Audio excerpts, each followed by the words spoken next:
ನಮ್ಮ Sahyadri news channel ಅನ್ನು YouTube, Facebook ಹಾಗೂ ಇನ್ಸ್ಟಾಗ್ರಾಂನಲ್ಲಿ ನೋಡಿ. ಸಬ್ಸ್ಕ್ರೈಬ್, ಲೈಕ್ ಮತ್ತು ಶೇರ್ ಮಾಡಿ ಪ್ರೋತ್ಸಾಹಿಸಿ.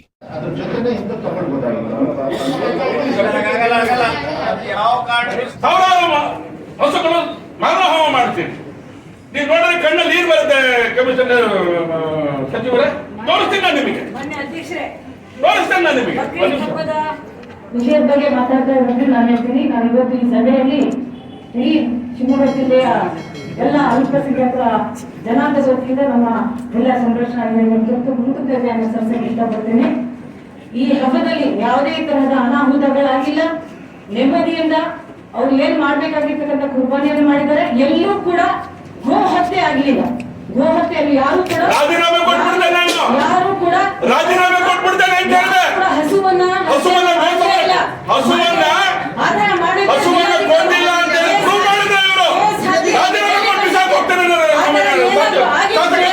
ಜಿಲ್ಲಾಧಿಕಾರಿ ಅವರು ಕೇಸ್ ಹಾಕಿ ಜೈಲಿಗೆ ಕಳಿಸೋರು.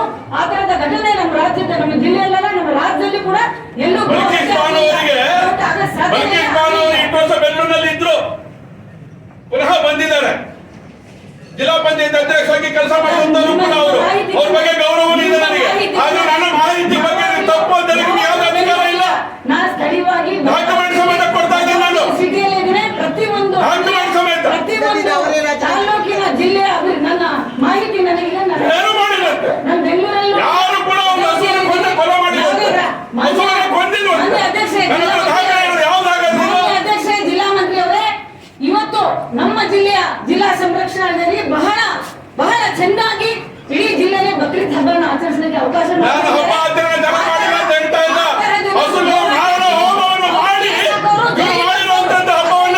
ಘಟನೆ ಆಗಲಿ.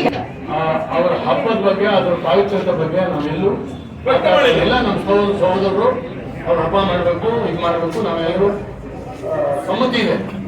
ಆದ್ರೆ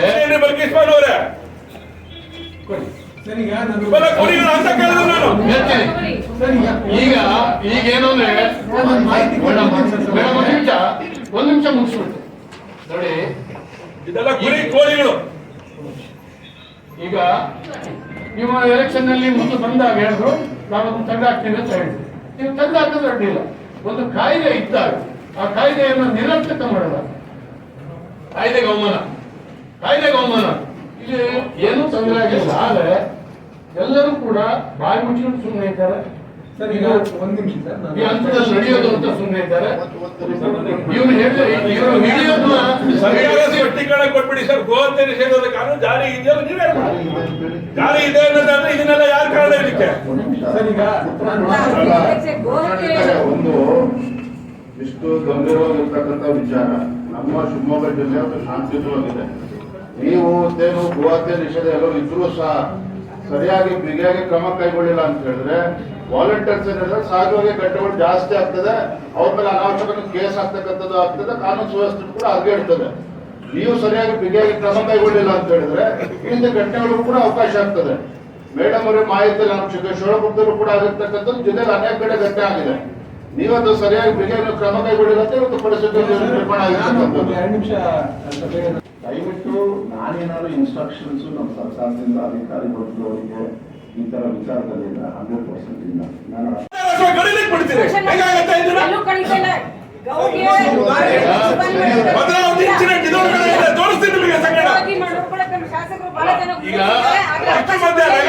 ವಾಹನದೊಳಗಡೆ ಆ ತ್ಯಾಜ್ಯಗಳನ್ನೆಲ್ಲ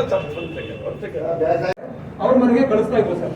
ಒಂದು ಸಂಘಟನೆಯ ವ್ಯಕ್ತಿಗಳು 7 ರಿಂದ 8 ಜನ ಹೋಗಿ ಅಲ್ಲಿ ನಿಂತ್ಕೊಂಡು ಅವ್ರ ಮೇಲೆ ಹಲ್ಲೆ ಮಾಡಿದ್ರು ಸರ್. ಅವಾಗ ನಾವು ಕೇಸ್ ಮಾಡೋದು ಕಾನೂನಿನ ಪ್ರಕಾರ ನಾವು ಮಾಡ್ಲೇಬೇಕಾಗ್ತದೆ ಸರ್. ಅಂತವ್ರಿಗೆ ಯಾರಾದ್ರೂ ಕಾನೂನಿನ ಉಲ್ಲಂಘನೆ ಮಾಡಿದಾರೆ ಅಂದ್ರೆ ಅರೆಸ್ಟ್ ಮಾಡೇ ಮಾಡ್ತೀವಿ ಸರ್. ಅದನ್ನೇ ನಾ ಕೇಳ್ತಿರೋದು, ಎಷ್ಟು ಕೇಸ್ ಹಾಕಿದ್ದೀರಾ ಅಂತ ಸರ್. ನನ್ನ ಸ್ಟ್ಯಾಟಿಸ್ಟಿಕ್ಸ್ ಇಲ್ಲ ಸರ್.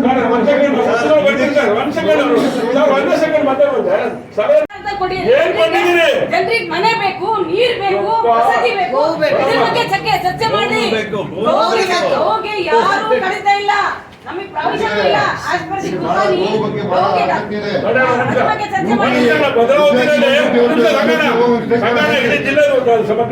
ಇದನ್ನ ಹಿಡಿಯೋದ್ರಲ್ಲಿ ಮತ್ತೊಂದರಲ್ಲಿ ನಾಳೆ 2 ಧರ್ಮದವರ ಮಧ್ಯ ದೊಡ್ಡ ಆತಂಕ ಶುರುವಾಗ್ತದೆ.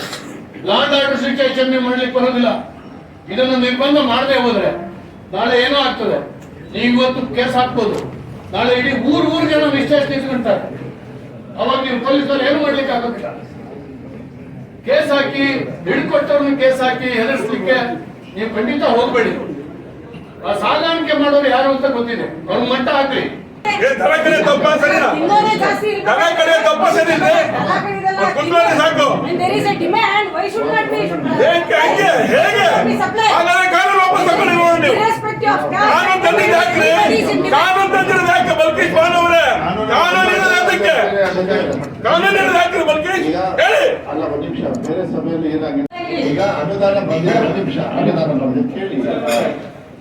ಫ್ರೆಂಚ್ ಹೊಡಿಯೋ ಅಂತ ಆ ಕಡೆ ಕಳ್ಸೋಣ ಅದನ್ನ. ಫ್ರೆಂಚ್ ಹೊಡಿಯೋ